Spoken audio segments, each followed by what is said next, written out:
My name is George Spence. I was born at Fort Sill, Oklahoma in May of 1964. My father was Ray Spence, Ray Lawrence Spence. He kind of went by both names depending on whether it was family or professional. He was a Army officer. He spent a career at that. My mother was Alfreda Spence. And she was a homemaker, but also was an office worker, kind of like an administrative assistant is what she ended up being. I went to high school at Fort Smith, Southside, and graduated in '82 and went from there to the University of Arkansas, where I got an accounting degree. And after my accounting degree, I went on to law school, also at the University of Arkansas. After graduating there, I took a job with Price Waterhouse, which is it's now called Price Waterhouse Coopers, but it's a very prominent international accounting firm, and felt incredibly fortunate, almost surprised to get the offer to go to work there. But because of my law degree, it interested them to have somebody like that on the tax staff. Anyway, went to Kansas City and spent three years there, what I call my wilderness years. And after about 3 years, 2.5 years, it became obvious to them that I wasn't probably going to be somebody who was going to be with the firm for a long time. And I'd long thought I needed to get back to Arkansas, get back home. And I ended up losing my job, and I moved back home, was living in my parents' basement, and I sent out resumes all over the state, and a lot of them were to prosecutors' offices. And I got a call from Terry Womack, who was David Klinger's office manager. He was the prosecutor here, and I came up and interviewed, and they hired me about a week later, and here I came.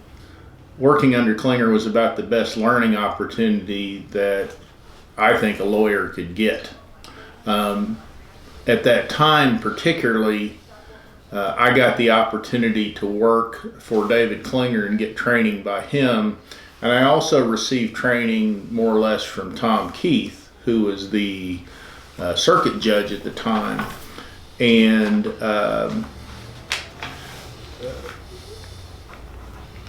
through Klinger and the deputies that worked under him where I trained, it just gave me an opportunity to hone my skills as a trial lawyer.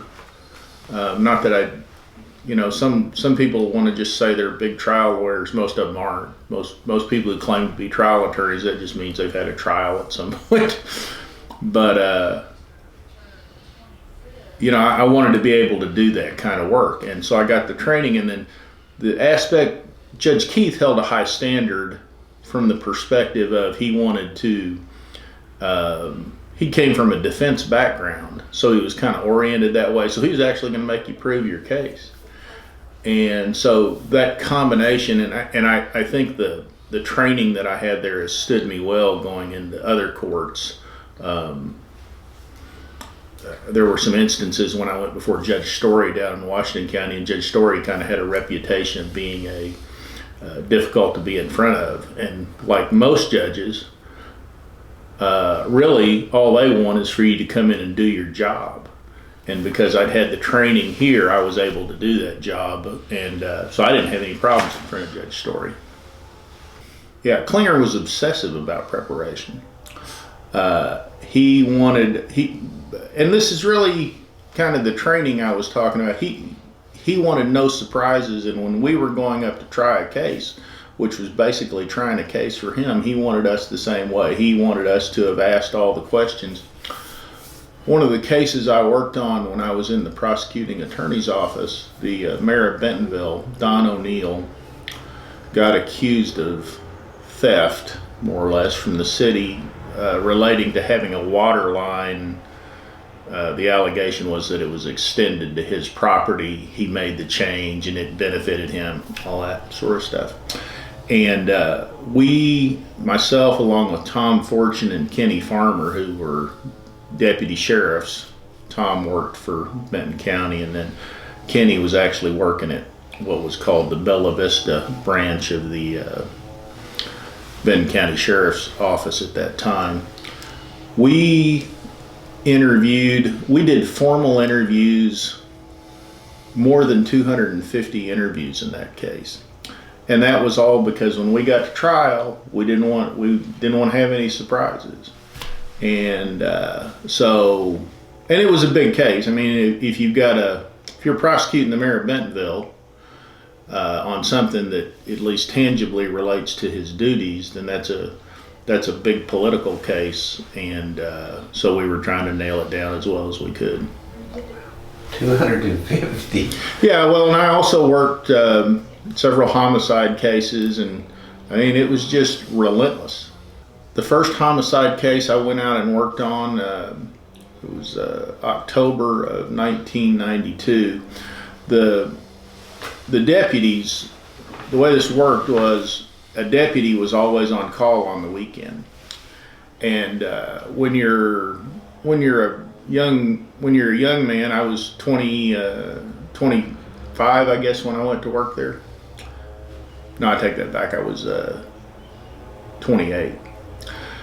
When you're a young man like that, doing this kind of work, there's a lot of excitement. So whoever was on call, oftentimes the other deputies would say, if you get a call out, if there's a homicide, let me know. And somebody else was on call. I think it was Brad Butler, and Everett Frazier had killed his wife, Winona. And so that was the first one I worked. I remember it particularly because we were back writing the search warrants, and I'm writing the search warrant, and I'm describing, you have to describe the scene in detail, and I'm writing the search warrant. I'm describing there's a body out on the porch of this house. The house no longer exists. It's down kind of toward Crystal Bridges, and it's all that property's gone now. It's on 5th Street. And I'm describing it, and this is October, I think it was October 22nd. I'm describing there's a body on the front porch. Well, at that time, it's right before Halloween. There were decorations like that all over the place. This was the only one that was real. So, but the Everett Frazier case, that was later. That actually was tried by Brad Butler, who was the subsequent prosecutor. Klinger decided to let him try it. I think that trial actually came after Klinger was elected judge. And then the next homicide case I got called out and got called over to Sulphur Springs. Can't remember the deceased name, I should say. Decedent, I'm used to being a private lawyer now doing probate work. But the two defendants were a guy named Paul Stacy and a young man named Thomas Aman. And they had, the allegation was, which they later pled guilty to, is that they had met a guy at a bar up in southeast Missouri, and he was drunk, and they saw he had some money on him, and they rode with him, got out in the country, and took a tire iron and killed him. And so, had that kind of, and then right after that was the Dustin Denton case, where he had killed a young man named Joe Dozier. And that ended up being a trial. It was really kind of a battle of the titans, because it was Klinger and John Everett was the defense attorney. And I kind of worked that case at the same time I was working the one about the mayor that I told you about earlier. And we got to the trials were set about 3 or 4 weeks apart. And so I ended up passing off the murder case to one of the other deputies, Drew Miller, and he sat in with Klinger. Klinger actually tried that case. He also tried the mayor's case. And just a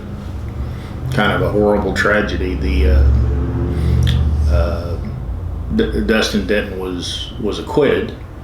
The jury decided it was more or less self-defense. And then I also worked another homicide case out of Sulphur Springs. Gary Ramsey had shot his wife. He was drunk, and it was kind of an abusive situation. It was. I remember the audio of the phone call when he called in, because you could tell he was drunk, and he said, "I think I've killed my wife." And they said, "What?" And he said, "What happened?" And he said, "I blew her fucking head off." And that's what he had done. He'd been.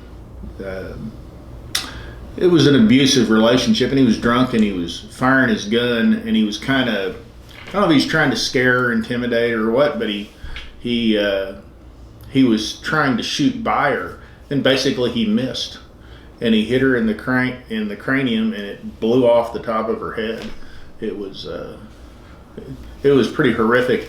One of the things about being a prosecutor, at least for me, going and looking at kind of gross scenes is, I think for the average person, they go, "Oh, I never want to do that." When you're doing it as part of your job, it's kind of clinical, and you go out there, "Oh, that's interesting how that's turned," or whatever. So a little different. After the prosecutor's office, I worked for Klinger, and then Brad Butler was elected, and I worked just a few months for him, and I decided I probably wasn't going to be able to continue there. So I went out and started working on something different, and I went to work for Kevin Pollock, who was the city attorney here at the time. And when I say I went to work for him, I worked out of his office. We kind of had an arrangement. I did some of the city work. I did the prosecution for him, more or less. At the time, Kevin, and then the Rogers city attorney at the time was Dan Ford, and the way they worked their offices was they always had one deputy who was somebody. It's almost always somebody who used to work for Klinger, who came in and they did the city prosecutions so that they wouldn't have to deal with those. So I worked for Klinger not for Klinger, but worked out of Kevin's office for about a year, and decided that wasn't going to be in my long-term interest financially. So I went out on my own, worked out of my house for, 6-8 months, until I officed with John Skaggs for about probably a year. I just rented space from him. John Skaggs was the municipal judge at the time, but he had a private practice, and I just rented space from him. And then my law partner, Greg Clark, he had decided to run for circuit judge. He was running for juvenile judge, and I was out. I'd gotten interested in politics, or I guess you'd call it politics, helping people run for office. When Klinger ran for judge, Brad Butler, who was Klinger's successor, ran for prosecutor, and Brad and I were friends working together in the prosecutor's office. And Brad and I actually didn't really know each other in school, but we graduated from high school together. And he and I were personal friends, and I really put a lot of effort into helping Brad get elected prosecutor. And then a couple years later, Tom Fortune ran for county judge, and I helped him run. And so I'd gotten interested in that sort of thing, and when I found out Greg was running, I had a lot of respect for Greg from dealing with him, and his dad, Jim Clark. They had both worked for Klinger. And so I helped Greg run, and along about 2 or 3 weeks before the election, Greg said, "After this election is over, why don't you come over and partner up with me?" His dad had left to go work for the city of Rogers, and I said, "Well, why don't we just worry about getting you elected?" And he said, "Well, let's face it, that's not going to happen." So, right after the election, I came over, and I've been here with Greg for 24 years. So how did you first get involved in serving government as client? You said you'd worked for another lawyer, but when did you start doing more? I was, when I came to the prosecutor's office, I wanted to be as broad as possible. And I told Judge Klinger that coming in. And so when I came into the prosecutor's office, in addition to having my duties as a prosecutor, I was the one generally assigned to do the civil matters for the county. A woman named Jennifer Wheeler at the time, I think it's now Haskins, but Jennifer worked it with me for while she was there. She did the juvenile court work and did some of that. But I was the one who, when there were civil cases for the county, I was the one who handled them. And I attended quorum court meetings and got into doing that sort of thing. Handled a couple of fairly significant appellate cases. Actually, one even started out in trial involving tax assessment and collection. So I represented the assessor and collector on that stuff. So what was the quorum court like when you first started? What year was it, and what were they like? I started in July of '92. Just my 30-year anniversary as actually practicing law has just passed. And I was immediately kind of assigned to that duty. I was interested in it, and it was viewed, I wouldn't say it was viewed as a hassle, but it was just viewed as something that had to be taken care of by the prosecutor. Prosecutors generally aren't interested in doing that because you're likely to get into political problems, and it's just a whole different ballgame. You don't have the kind of control you do when you're the prosecutor and you're doing a criminal matter. I kind of liked it. So the quorum court at the time, the county judge at the time was Bruce Rutherford. And the quorum court, and I want to say it was 13 members at the time, but it seems like it was less. I'm not sure. But there were a couple of people who were, we still had a couple Democrats at the time, I think. One of them was J.C. Beaver from out in Pea Ridge. And we had some, it was just really good folks sitting doing the county's business. You did have a little bit of the Republican, Democrat, but it wasn't the kind of things you see in politics today. It was more the old time, just little internal contest. It wasn't the, some of the stuff I see today is just crazy. There were two people on the quorum court at the time. A guy named Earl Fimmer's one of them, and then there was Dick Michael. And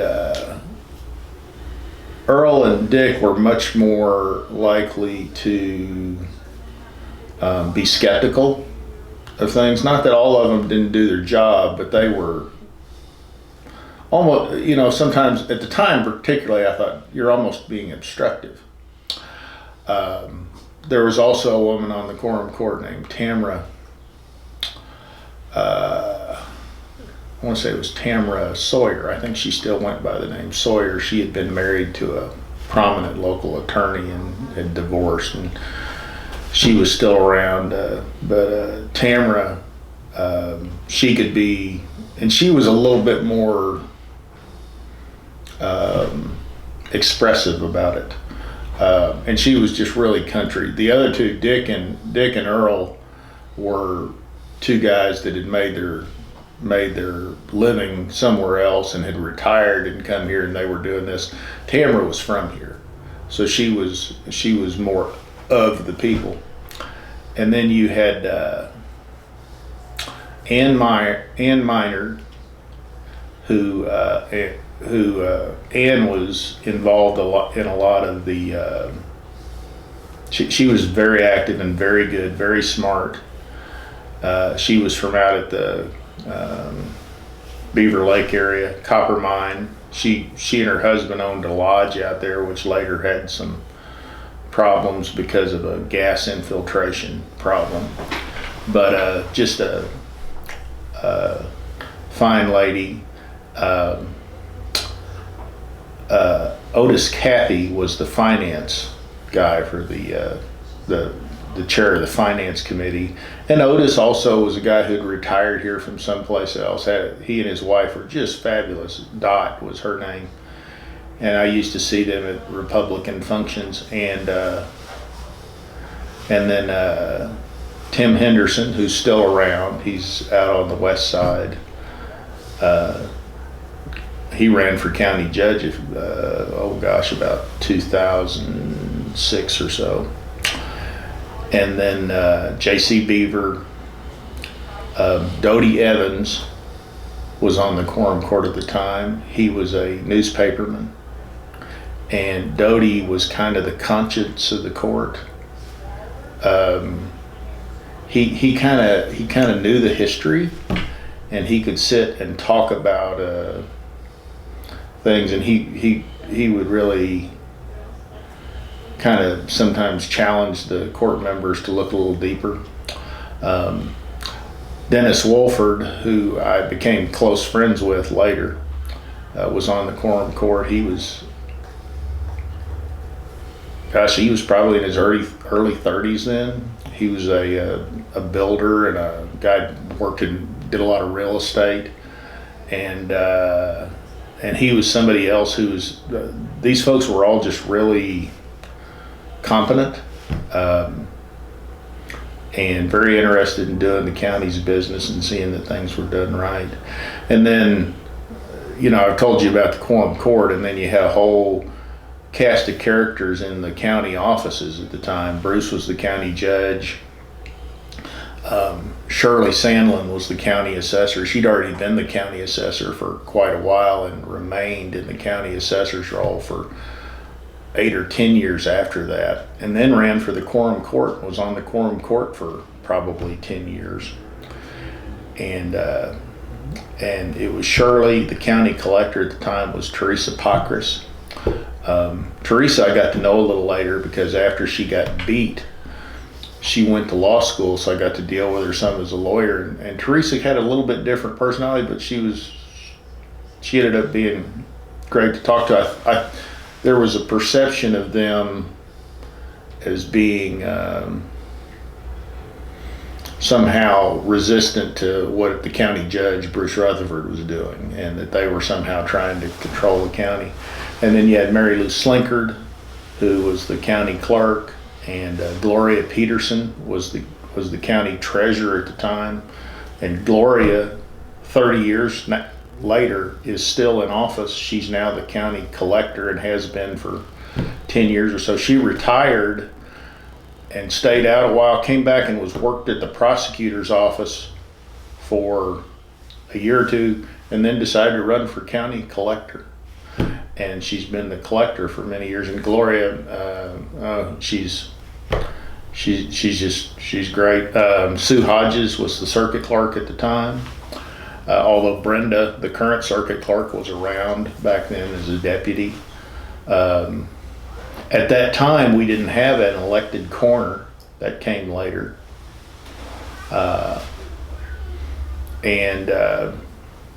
Bruce Rutherford, the county judge, was a very large personality. He was also an enormous man. He was just shaking hands with him. It was one of those deals where you'd feel like your hand was just going to be crushed. And Klinger Bruce was a deputy sheriff, and before that I think he may have been a silent patrolman. And Klinger used to tell a story about somebody who tried to attack Bruce one time, and he ended up grabbing two guys and holding one under each arm and had both of them off the ground where they couldn't their feet were kicking, and so Bruce was something else. Anyway, it was a big cast of characters. Well, what were some of the issues that you have had to advise them on over the years? More or less, as far as advising them, what I was doing was just trying to get them through the meetings and handle things appropriately. As I said, I was involved with representing the county on some civil matters, some tax cases that ended up being fairly significant.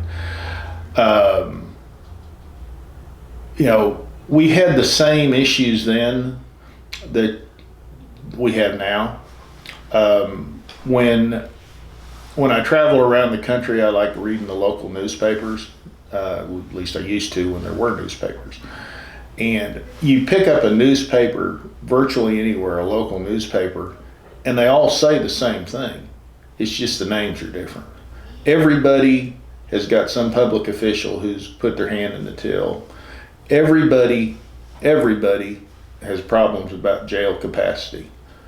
Most are looking at needing to expand facilities. And we were doing all those things then. When we, I think it was 94, we ran a proposal to build a new justice center out where the county jail is now on Highway 102, which failed.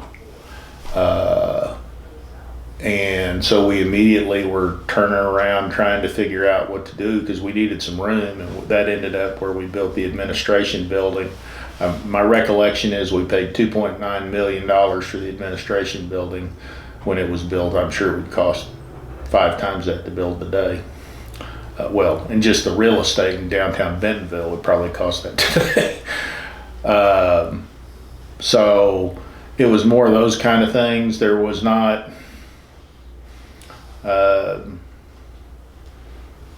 there weren't any particular issues that I remember. It was just the normal business of running a county. Didn't you talk about work you've done for cities also? When I left the prosecutor's office, I went to work for Kevin Pollock, who was the city attorney for the city of Bentonville at the time. And I did some representation of the city then, not a whole lot. But in 2000 or thereabouts, there was a controversy involving Kevin's office and the hot check fund, and Kevin ended up resigning. And I really wanted to be the city attorney. I really wanted to get in because it was the way Kevin had it set up. It was a good financial deal. And when I say he had it set up, the council set it up at his behest that way. And when the city just held off doing anything for a while, but it's an elected position, so at some point they had to do something. And so they finally took applications, and I went in and applied, and it was me and John Dodge, who had worked for Klinger back but long before I was there as a deputy, and I think had run for prosecutor as well. And the third fellow that applied was Blaine Jackson, who was a local lawyer, had been here a long time. He got appointed for one of the judges resigned, one of the circuit judges, or maybe it was one of the chancellors at the time. And he ended up getting appointed for the remainder of one of the circuit judge terms. So both both senior to me, but the advantage I had was the members of the city council. I'd interviewed them all, and when we were prosecuting the mayor of Bentonville, I'd gotten to know all of them. I got to know all the city staff. I got to know, at the time it was Terry Coberly, who was the mayor. I knew them all from the prosecution. So I came in and they ended up appointing me city attorney on a close vote. It was 3 to 3, 4 to, anyway, Mayor Coberly had to vote to break the tie to get me appointed.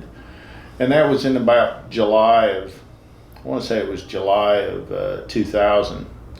And then I had to run, because you're only appointed till the next general election. I had to run immediately.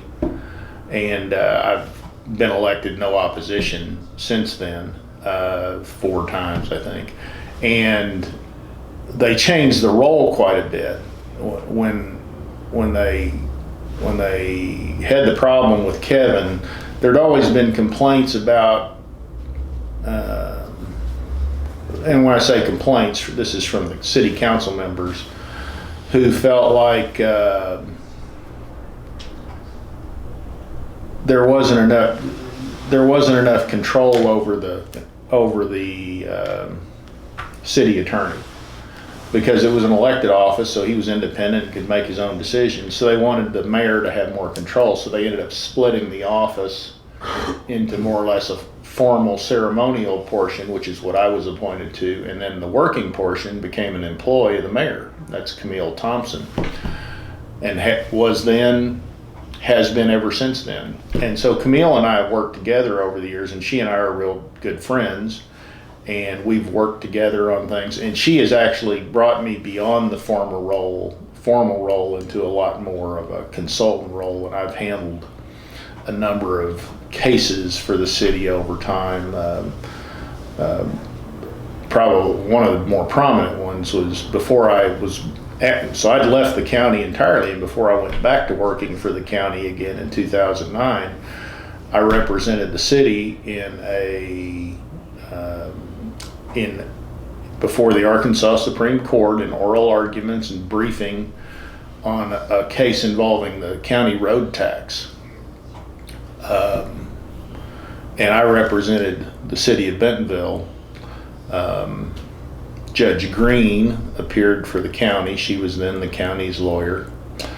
I want to say Tom Kicklack appeared on behalf of the city of Siloam Springs. Seems like there was one other lawyer involved. But we had oral arguments in the case, which is where you appear in front of it's like you see on TV with the United States Supreme Court, but it's the Arkansas Supreme Court. You usually go to Little Rock for those arguments. Well, one of the justices created this thing called Justice on Wheels. They wanted to start going around different places, and the first time they did that, I appeared at that because we were arguing the Worth tax case. I was appearing on behalf of the Bentonville School District, and David Matthews and he was there for Rogers Schools, appeared at the University of Arkansas, the E.J. Ball courtroom down there. They had the Arkansas Supreme Court held their session there that day, and David and I argued that case down there that day. I think that was the first time they'd ever done it out at Little Rock. And then this other thing for the city, they did out at the community college. And it was over this road tax. It was a bunch of money involved, and I was a little bit nervous.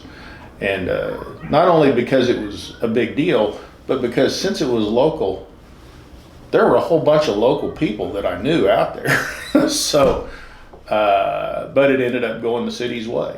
So, yeah, and since I've been back with the county, that comes up repeatedly, and I tell them, you probably should have had me as your lawyer back then. So when I came back to the county the second time, what was it like? I guess I should explain how I got there a little bit. In 2006, I ran for prosecuting attorney. It was a real big desire of mine after working for Klinger to do that job, and I thought I was the right man. And I ran, and a fellow named Van Stone ran, who was working in the prosecutor's office at the time. And as I tell everybody, I came in second in that race. It was a two-man race, and I came in second. So I did not get elected, and that was in 2006 in the primary in May. Well, I've been involved a little bit with Republican politics, and in that time frame, they were looking for a new chairman for the local Republican Party, for the Republican committee. And I knew some people because I'd just been around long enough. And I also, the man and I were opponents, but we were real respectful of each other. The day after he beat me in the election, I invited him and took him out to Rotary and introduced him as the next prosecutor. So a lot of people really admired that, and I got a lot of compliments on how we had conducted ourselves. And some of those were from the Republicans, the party people. So, and Henry Keith, Tom Keith's wife, was the secretary of the Republican committee, and she suggested I ought to be the chairman. So they made me the Republican Party chairman. And I served as the chairman, I guess, for 4 years.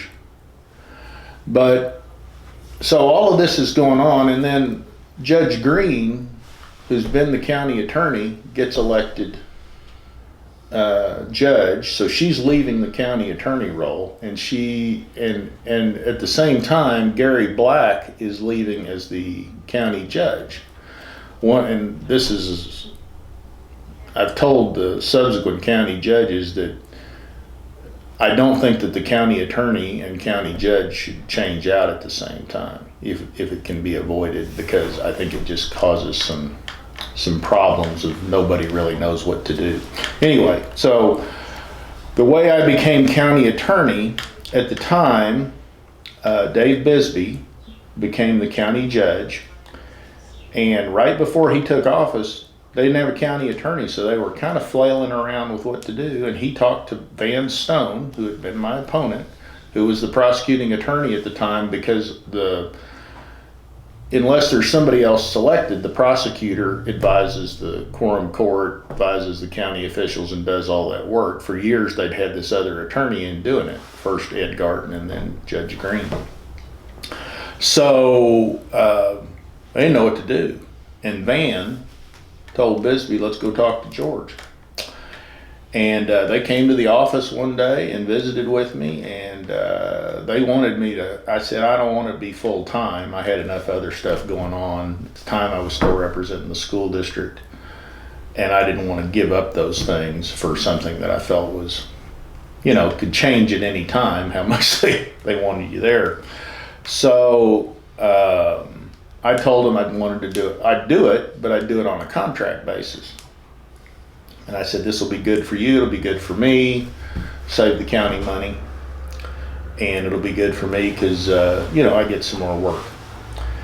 And so that's what they did, and they told me, they said, well, we're just going to do this temporarily till we get somebody in.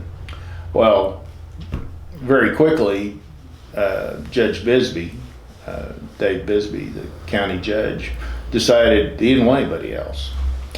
So I've been doing the county work since 2009. I've been the only attorney really that does the county work. I mean, we farm out like the jail lawsuits and things like that, but yeah. So talk about the big issues and more recent issues you've had to advise them on. Well, the big issues more recently, some of it's the same issues that we talked about before. A couple of years ago, we tried to get the voters to approve to build basically a new courthouse. Facilities is always an issue in any county, but particularly one that's growing like ours. That failed. And now we're talking to the voters about building a new jail and other facilities related to that.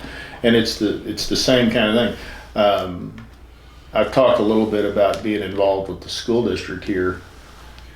Since I started working for the school district, was in, I want to say 96, we have probably built 10 or 12 elementary schools in the Bentonville School District. And Rogers is doing probably not quite as many, but certainly a bunch. And the other school districts are here too. If you're expanding that much there, you got to do the same thing with county facilities. You got to do the same thing with the county jail. There's just no other way. You have more bodies. So we continue to face those kinds of issues. Since I've been here, we've had a little bit of scandal here and there. We had the office manager in the county clerk's office. This is 10 years ago. Ended up having, there was allegations she was taking money. We had another. She was later convicted.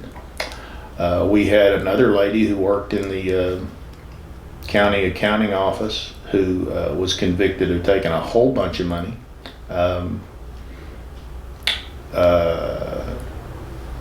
We had,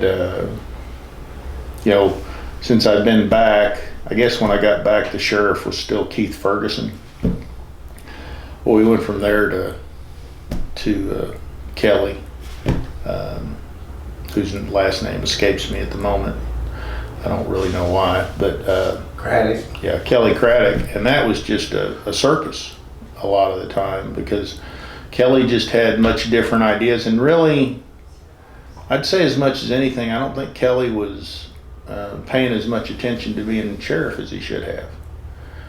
He had a lot of other things going on, and when you're elected, you don't really have any supervisor except the people, and that's every 2 years. Actually, now it's every 4 years.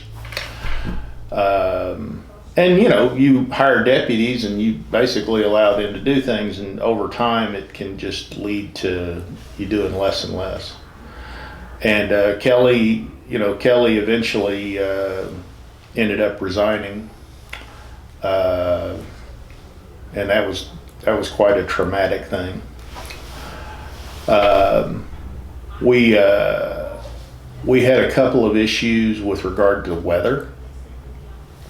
In 2009, right after Judge Bisbee took office, we had an ice storm in Benton County, which anybody who lived around here in that time period will remember because it covered most of the state, most of the northwest part of the state.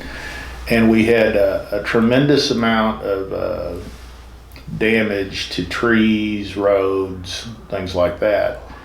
And we ended up hiring contractors to do it. And this is what I was saying about you need to have the county judge and the county attorney not leave at the same time, because Judge Bisbee had some very clear ideas about how he wanted to do things. And while I was an experienced attorney, I wasn't experienced with him. And might have done things a little different now, might have given him a little bit better guidance. And none of Dave's inclinations were wrong. What he was doing was trying to keep the work local, and he was real focused on that, and we probably should have just been focused a little differently on accomplishing the goal. And the goal was not to see that the work kept local. The goal was getting it handled in a manner that got the mission done and met the laws. And that ended up being a mess for quite a while, that cleanup.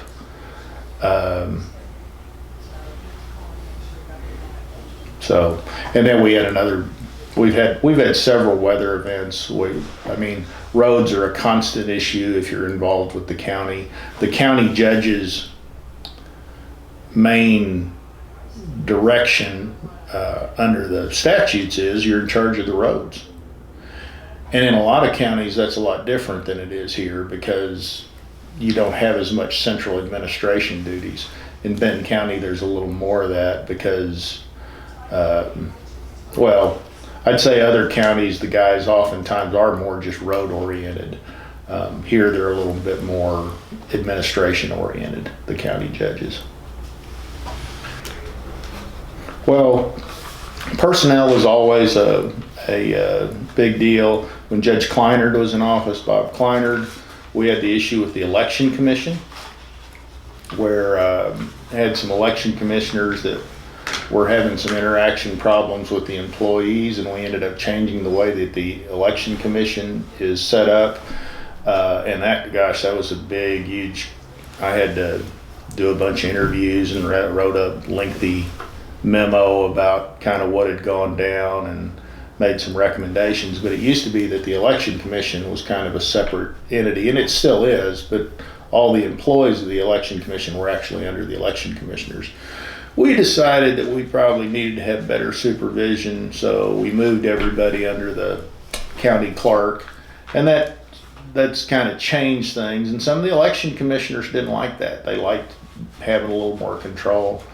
But that was that was one of the big projects that was just the total focus for a while.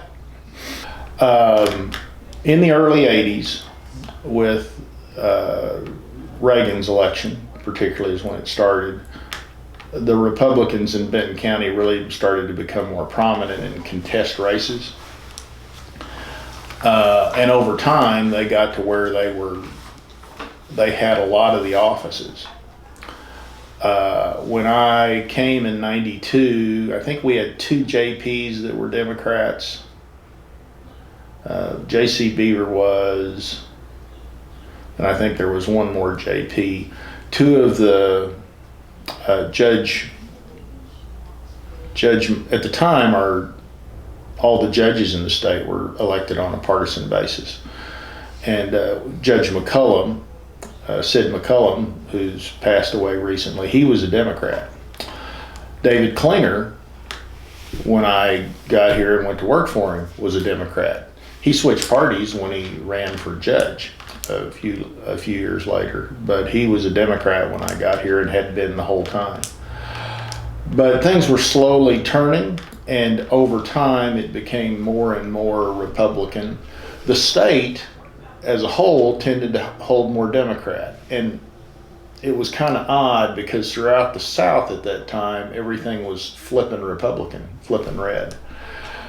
It is my opinion, I don't have any research to back this up, but my conclusion was the reason that Arkansas held on to blue longer is solely because of Bill Clinton, because of the hangover of him being governor, and then the fact that he was president, he was from here and he was a Democrat, and I think that just held on to the blue a lot longer in a lot of Arkansas. Of course, now it's pretty much like the rest of the South. Generally, the rural areas are red, meaning Republican, not that we're on colored teams.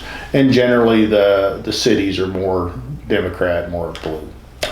Benton County is entirely red. When I was the county chairman of the Republican Party, I can't remember who the last one was to go, but one of the things I remember getting to announce at one of the meetings was that now all of the county offices throughout were Republican, and we could be very proud of that as the party. What about the impact of Bella Vista in the equation, where you had, you throw in thousands of retired voters maybe that were more so in one area? Does that part of the thing that led it to switch, you think? The impact of Bella Vista, I would say it's more than just Bella Vista. It's Bella Vista, but also the area around Beaver Lake. And a lot of that is retirees from, used to be retirees. We think of it as being retirees from the North or from Yankee Territory. Now I think of it as that plus Californians. And generally those people that move in are older. And they're usually retired. And their politics are a little different because of that. And generally those people who were coming in were on the conservative side of the agenda, if you consider the Republican side conservative. And so we had that, but we also had the homegrown Republicans here. The Barnett family from Siloam Springs, Dwayne Neal, the Hutchinsons, which includes Asa, and Tim and Tim's two sons, and Donna, and the whole group of them. So, and also of course the Hendrons, which the Hendrons and Hutchinsons are connected by marriage too. So what would I tell people if they were asking me about Benton County? And this answer evolves over time. I actually got this question a lot when I was running for office and I was out visiting with people, because a lot of people, I remember folks in Bella Vista who had no idea what was going on here. I mean, they were living here and they understood generally, but they'd ask me, what's a quorum court? Why do you have a county judge who's not really a judge? Those kind of questions. What I would tell people about Benton County is it is a great place to live. It is not the same place it was when I got here. When I got here, the city of Bentonville was about 10 to 12,000 people. Might have been a little bit more than that. Now we're probably 56, 57 today. It's a different world.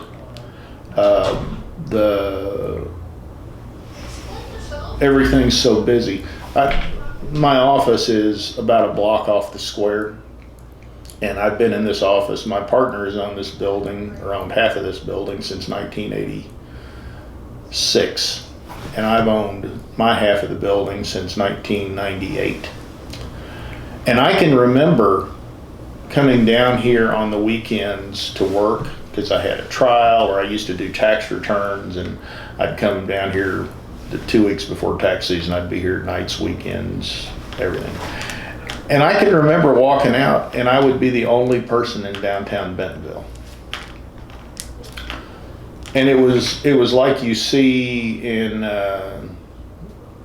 sometimes when they're talking about old cities, and wasn't quite everything boarded up, but we had empty buildings down here.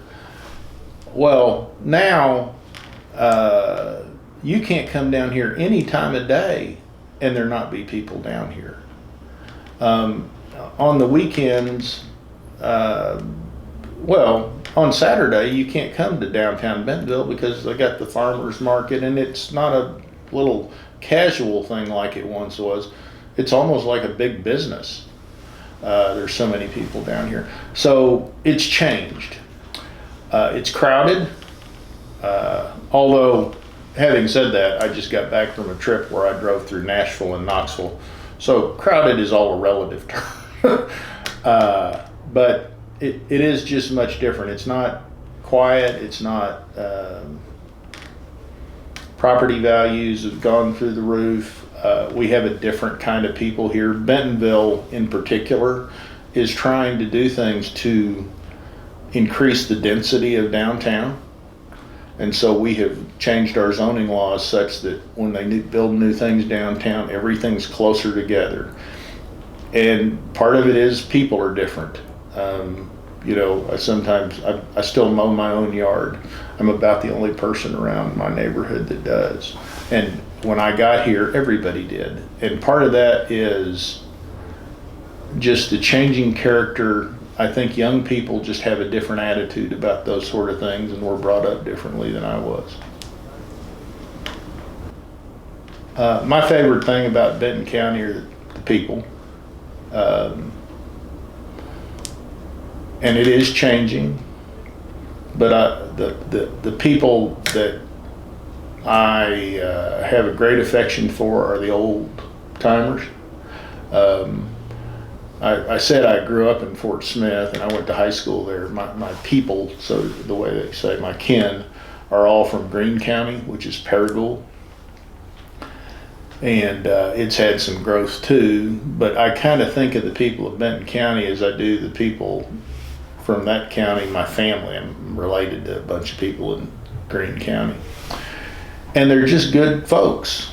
They're good folks out there living their lives and growing their garden and having their potlucks and going to church and working and raising families. And that's the fabulous thing about, I guess, all the people here. I guess people are doing that everywhere, but there's just a comfort level to the way people talk and the way they move through life that I find really to be attractive.